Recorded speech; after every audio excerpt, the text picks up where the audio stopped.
मुल्क की दो रियासत में चुनाव का मौसम है। इसी के साथ वो दौर भी लौट आया है जब सियासतदानों के बयान और जुबानी हमलों में आए दिन तारीख से जुड़े किसी न किसी कैरेक्टर का नाम सुनाई देगा।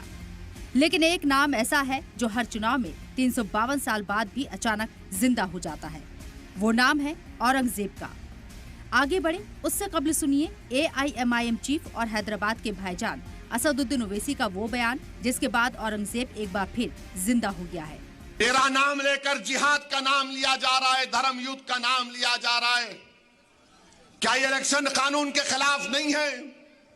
ये लोकशाही है, जमहूरियत है। यहाँ पर धर्म युद्ध और जिहाद कहाँ से आ गया फडणवीस? ओवैसी के इसी बयान पर पलटवार करते हुए महाराष्ट्र के डिप्टी CM देवेंद्र फडणवीस ने औरंगजेब का राग छेड़ दिया।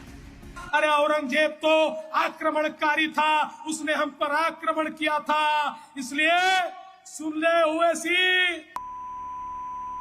करेगा औरंगजेब की पहचान पर। अब तो तिरंगा लहराएंगे पूरे पाकिस्तान पर।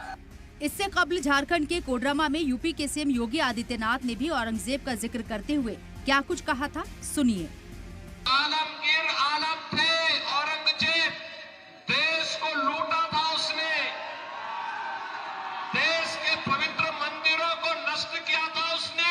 झारखंड मुक्ति मोर्चा का भी तो एक मंत्री था आलमगीर, जो यहाँ लूट करके गरीबों के झारखंड वासियों का पैसा उसके घरों में कैसे नोट की गड्डियां उसके नौकरों और उसके परिवार के अन्य लोगों के घरों में किस रूप में पड़ी हुई थी। झारखंड और महाराष्ट्र में असेंबली इलेक्शन के लिए इंतखाबी तशहीर उरूज पर है।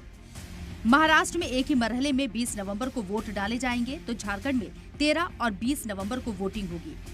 सभी सियासी लीडरान में जुबानी जंग तेज हो गई है। बुनियादी मुद्दों से हटकर सियासत औरंगजेब, वोट जिहाद, धर्म युद्ध, बटेंगे तो कटेंगे, एक है तो सेफ है पर टिक गई है। सलाम टीवी के लिए नदीम अहमद की रिपोर्ट।